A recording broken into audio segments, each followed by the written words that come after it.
Welcome to another Founder Wisdom Pod. We have Jacqueline Perez with us today, aka Jack Perez. She's founder and CEO at Jewel Life. We're gonna talk about aging and women as a cause. Jacqueline, I've seen her Insta travels a lot and is all about fitness and running a business, has accomplished quite a lot in her life so far. So we're gonna discuss about her background and see if we can get some insights about mindfulness, awareness, then everything between. So this podcast is brought to you by podpar.com. If you want to start or scale a podcast, monetize a podcast, you can go to podpar.com. It's also brought by Qualia. If you want to improve your focus, memory, and drive as a busy entrepreneur, you can go to neurohacker.com/CEO wisdom. Jack, welcome to the pod. Tell me a bit more about yourself and what you're up to nowadays. Charles, thank you so much for having me. It's wonderful to be here today. So I'm Jacqueline Perez. I go by Jack, and I am the CEO and founder of a digital platform called Cool Life. And it's spelled weird, Charles. It's spelled with a K. It's spelled Kuel rather than the typical way we spell cool. And the platform is dedicated to normalizing aging for women. And I know that sounds like almost like, well, what the heck is that? What does that even mean, normalizing aging? You from what I can see, you seem like a fairly young man still. Um, Stuff happens to people as they get older, and the world becomes not as a friendly place as it used to be for women after a certain age. And there's a lot of ageism. And I know it happens to men as well, Charles. I know it does. But I am focused on women because you have to pick a niche, right? You have to pick a lane. And the way that I am pursuing this endeavor is through highly curated, relevant content from experts from around the world. So I have about 65 women who are currently helping other women in whatever the opportunity or challenge, right? Because there's so many opportunities and challenges that present themselves at this stage in life for a woman. And that's everything, Charles. I don't know if you're close to your mom or if you are married or you have a sister, but that physiological menopause change can really wreak havoc on women. And that's just one of the things. There's empty nest and there's the physical fitness opportunities and challenges that come. I train very differently now that oh God, I just turned 60 like a few days ago. I can't even say I'm 50 anything anymore. So yes, and that's my mission in life, is to normalize aging through this digital platform. Yes, and menopause affects women very much. It's an important topic. Why is the world becoming less friendly to women after some age? Can you explain that? Well, I think in part it is because, well, let me just give you a little history. In the early 1900s, the average lifespan of of a white woman, was 51. Of a woman of color, it was less than that. And so the reality is that we didn't live much past menopause as a cohort. Yes, of course some of us live to be 70, 80, 90, 100, of course. But now, today is the first time in the history of mankind that we have the number of women in the boomer age category, the Gen X category, and even the elder millennials, because millennials are now turning 40, which, guess what, people, is midlife. You know what I mean? I'm well past midlife unless something weird happens and I make it to a buck 20, but I don't think that's happening. Yeah, and but the friendly claim, is it because this male-dominated worldview, women as objects of beauty and sex? Is that why you're saying that, like, yeah, after some age, women have less of a good time and they're not feeling valued by society or men? There's some of that, of course, right? Once women pass that biological imperative, they can't make babies anymore. It does happen, but I think we're changing this though, Charles. I think we're changing this paradigm. because we get to see more women modeling what it is to be 40, 50, 60, 70. I'm slowing down. I'm still weightlifting. I'm a third degree black belt, and I did that in my 40s into my 50s. So it's a choice about how you want to age. And just because historically women have done whatever it is that they've done, I'm letting you know, the people listening to you right now, the ladies listening right now, we can do it differently now. We're allowed to do whatever we want. We can change that story and live the life that we want to live. We don't have to do it the way our mothers did, our grandmothers did. And so that's kind of exciting as long as we stay healthy. Got to keep the health. Yeah, and in some cultures and some societies, matriarchs were such a presence. I guess like when women would age, they would their opinions would weigh a lot on the tribes that were the ones that were surviving the longest and that had memory, and that was before, I guess, paper and books and ways of entrapping information existed. So I guess that's a good way for women to have power. And even nowadays, if they're gonna live longer than men, I believe at least an average 5 to 10 years.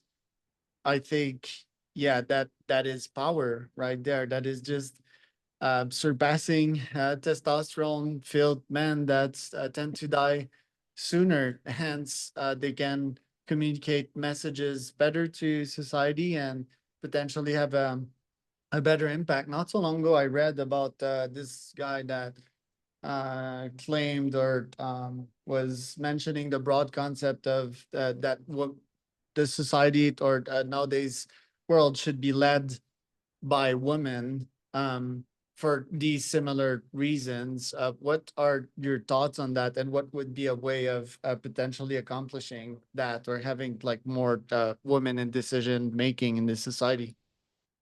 Well, we need your help to make that happen, right? I mean, we can't do it alone. We need the men in our lives to stand next to us and also be a voice saying, we're not the same, right? Men and women are not the same. We're not. We're not. But we bring different things to the table, and we both are there. It should be equitable. Even though we're not the same, we're not built the same. We have different hormones, we have different physiology, but women do come at problem solving in a different manner. And I think that why not take advantage of that? What And if you look at today at the leadership, that the countries that are being led by women, now I know they're smaller, they're more homogeneous. There's a lot of variables, right? So you can't really just say it's because it's being led by a woman that it's better. You can't, because there's too many other variables at play right now. But I think the only way to test it is to see how things go as more and more women make their way into the boardroom, more and more women open up their own businesses. You're probably aware of this, Charles. The largest percentage of entrepreneurs entering the marketplace are women above 50. And that's amazing. um, I think, yeah, I'm all about rationality. And in one area that I can see that women make way more sense than men is cooperation. Me, I'm all about competition nowadays, which is keep on competing, but cooperating. For example, I routinely approach my competitors to mastermind with them, and the ones that are losing are the ones outside of this cooperative mastermind that I run on a monthly basis, and that clearly gives me an edge. Some of my competitors even hire me to do campaigns for them, and I see men constantly resisting and having this mindset that you don't talk to your competition, you don't share anything with them. It's all about being private and being closed. What are your thoughts on that business philosophy? My Cool Life. Okay, so I own Cool Life, right? It's mine. I built it, I run it. But the reality is, the Cool Life is built by and for all of those experts, all of those thought leaders that are bringing that information to our community. That is all done through collaboration, Charles. these, I could look at some of these women and,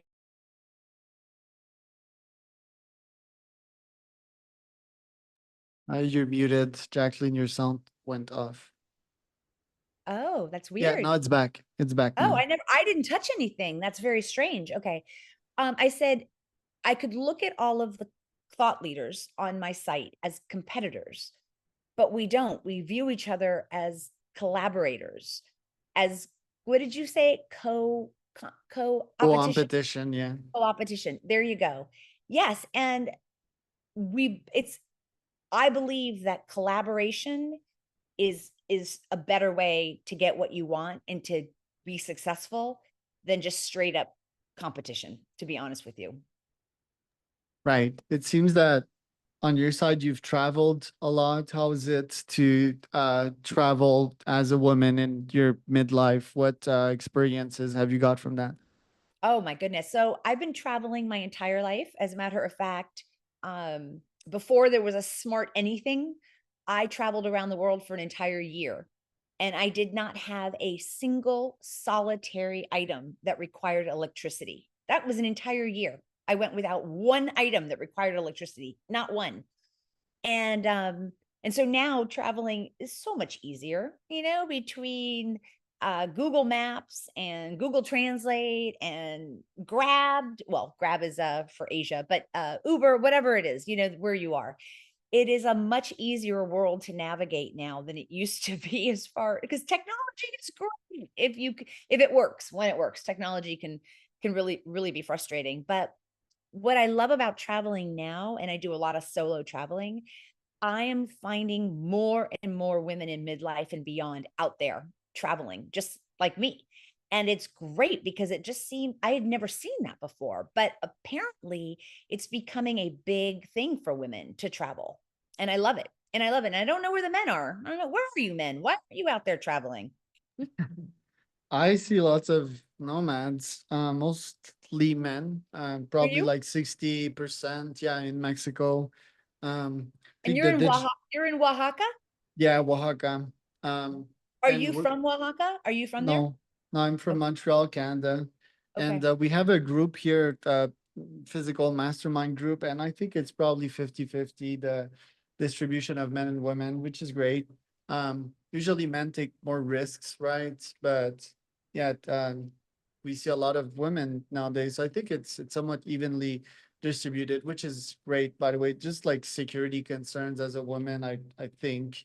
And I don't think it's real, especially in Mexico. It's pretty safe, you know. But yeah, I have it's plans to be in Oaxaca this December, hopefully. I've never been, and it's on my list of places to see. So nice. Let's meet. Yeah, it's a beautiful city. It's amazing. It's colorful, lots of culture, top gastronomy. It's yeah, really top spot here. Tell me about your fitness life. I see that you trained a lot as well. Like, have you always been that way, and what benefits you get from that? well, um, I'm currently reading this book called Outlived, which Yeah. is talking about, matching your health span to your lifespan. And thank goodness, the one thing that he keeps saying over and over again, that it is the barometer of longevity, is fitness level. Well, I did one thing right, because I've been active since I was in high school. You name it, I probably have done it. I've been a bodybuilder, I've been a power lifter, I'm a third degree black belt. I've been jumping rope since high school. I can jump rope for like an hour and talk to you while I'm jumping rope. People are like, "What is going on?" I don't know. It's weird. I see that you're an Ironman. You know how that is when you get really used to one exercise, muscle memory, and your body just sort of relaxes into it because it's like, oh, I know what I'm doing. I can manage this. I know what I'm doing.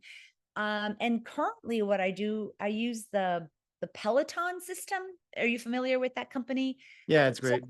I don't really ride their bike, but I use their rower and I love their weightlifting classes, because my opinion, and there's two ways to weightlift. There's like the functional way, and then there's the more, I'm going to build up muscle and I want to compete and I want to look a certain way. And I have to combine both, because if I only do the, not the functional one, then I get out of shape. My heart rate won't take it. You know what I mean? It's like I have to be able to do both, because I have to maintain cardio health as well. But yeah, I've just been, I don't, I don't get, I guess maybe it helps me manage stress and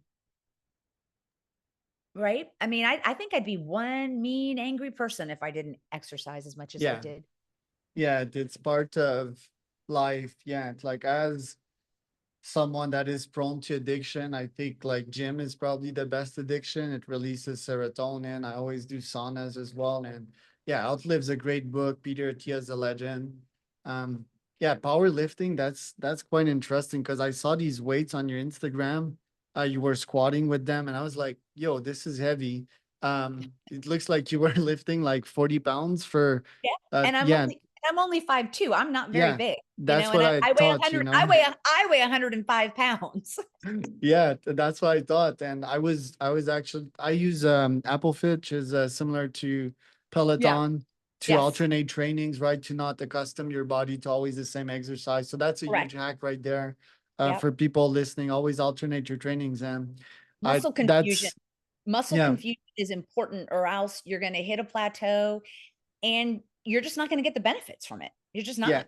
Yeah, there you go. So, and what I was saying is that this weekend I was doing the same squats as you, and I would lift the same, 40 pounds. Obviously, I can lift way more than that, but 40 pounds each side is intense for the Yeah. 5'2" women. So props to you on that, and that's quite amazing. I want to ask you, like for this year, what is your priority? Like, what is your top goals on your list?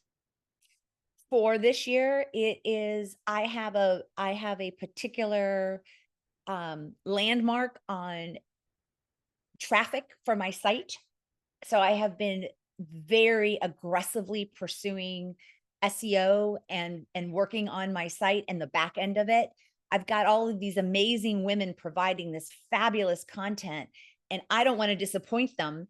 And it's not, you can't just have good content, sadly, anymore these days. You actually have to have all of the technical stuff on the back end so that that content gets to the right people. And so my focus this year, I launched a new site about a month ago, and I started using advertising for the first time. I had never advertised before on the site. And so I hired someone to help me with my SEO, and we are working on that because I want to make sure that all of this great information can then be accessed and found, because just to put it out there and for it to be lost forever isn't going to help anyone. So my main focus for the remainder of this year is to get Cool Life on the front page of people's Google searches for midlife women and beyond. That's my goal. Yeah, I see that you post a lot of content your LinkedIn. I can certainly see that you talk about mindfulness. What does your mindfulness routine looks like on a daily basis? Oh, I do, well, exercise, right? I have to get exercise in. So it's whether it's either a HIIT class or I row or Pilates or I lift. And then I also am a big believer in red light therapy and cryotherapy. And so oh, I don't like it. I do not like it, but I do cryotherapy a couple times a week and red light therapy a couple times a week. And then I love the infrared sauna. I think that that's a really wonderful tool to use as well to relieve stress and get rid of toxicity and toxins. And I do a lot of that stuff. So yeah, those are the things that I focus on. And of course, I'm an intuitive eater. I don't know if that makes any sense or if Yep, you've heard of that it does. before, but I literally just eat what my body tells me to. Yeah, I like that. I don't recommend that for just anybody. You have to have had a lot of years of Yeah, practice and like getting like, oh, okay, I'm feeling this way and protein made me feel better. So yeah, that's what that means. You have to be able to understand what your body's telling you. yeah. Um, but I'm at yeah, that stage too. Like when it comes to diet, I did a keto thing for 2 years, never fitted with my ultra athlete's body. Yeah, like all the oils, wasn't pretty for my gut. I did the OMAD diet for the past 5 to 6 years. That's my standard diet, actually, like meal a day when I'm not preparing for a very hard event like the 100K that's coming up. So, and yeah, nowadays it surprises people when I tell them that I'm eating sourdough bread with cheese, you know, like Yeah. with my European genes. Um, like that's what my body fuels on. It burns pretty much everything anyway. I do like sports 3 times ish a day. I'm walking the full day. So yeah, intuitive eating. I studied also the mindful eating thing because I have like some gluttony gene in my family, you know, like we're fast eaters and so forth, like enjoying your food, you know, and being more mindful. Have you gone into some of that yourself? I'm a slow eater. And it makes and it but it makes a difference. I agree. I think because I have a partner who eats so fast, he eats so much more than I do. And it's not just because he's a man who weighs more. He eats more also because of how fast he does it. And so if you eat slower, your brain can then have a conversation with your gut that tells your brain, "Hey, I'm actually pretty good." The other thing that I have learned to do as I've gotten older is I stop before I'm really full. I stop. Like I'm like, okay, I'm not really that hungry anymore. I think, am I good? Like, could I be good? And I don't need to lose weight. I'm not trying to lose weight. As a matter of fact, if you ask some people in my family, they would tell you that they would like me to gain weight. But you know, I'm happy with my weight. I just want to make sure I maintain my muscle mass and my bone density is what I care about at this point. I want to be functional. Yeah, I still want to be able to do what I do now, 10 years from now or 20 years from now. I don't want to slow down. right. Yeah, it's always funny when people comment on your weight, you know, they're not in your body. They can't even see your body. I mean, I can see myself naked on a daily basis. I know how I look and I know what are my objectives and longevity and all of that. And yeah, most of the time it's fat people that are telling you to eat more, you know. I used to get that a lot too with my OMAD diet because I was probably, yeah, 3% or 5% fat, you know. It was like pure muscle basically. Right. Um, and yeah, people or my family was like, yeah, yeah, you lost some weight, but they're the ones with bellies, you know, eating Well, crap food. at So least yeah. Anyway, so yeah, I want to ask you as well. You told me you were a black belt. Do you still practice martial arts nowadays? And what philosophy in martial arts do you bring forth in your business? well, always finish what you start. That was one of the tenets that we always had to say at the end of training sessions. It was actually the last one, always finish what you start. I take that everywhere I go. Now, that doesn't mean that you can't decide to change your mind. And you know what I mean? Like just because you've made a decision, if you're in the middle of it and you realize it's not the right decision, you can change your mind. But as long as it's the right decision, then finish what you start. It was the Korean art form Taekwondo. And I don't train anymore, Charles, because my hips won't let me kick people in the head anymore. And that was like my favorite thing to do. So I don't want to do it anymore. Kicking people in the head. That indeed feels good for those that haven't tried that. I have a training dummy on my roof, and I always kick the poor guy in the head. In the head. Yeah, it feels great to feel a head on your foot. on that on Um, that on that top side of your foot, man. Just yeah, whack, yeah, and whack that head. hear the tack. Um, Yep. And see sh- the head do this and see the head do this. Shout out to Alex Poitin Pereira that knocked out Yuri on the last UFC. It was quite impressive with a head kick. Um, but yeah, no, martial arts are super important when it comes to discipline. I practiced Muay Thai for 4 years, and every day I'm boxing, kickboxing here on my roof or at the gym. So yeah, beautiful sports and teaches you to, yeah, not only discipline, but I think everyone should spar like one uh well, more than once, you know, because the first time you spar with another human being and you get smacked in the face, you sort of panic, you know, so it takes at least like 10 to, You want to cry. yeah, yeah, especially if they hit you on the nose, like that, your eyes will water up for sure. And and yeah, you just go into panic, right? You forget like all your techniques and so forth. But I think most humans should fight. That would also contribute to ending bullying, because the bullied are just so afraid. They think they'll die if they fight, but they won't, you know.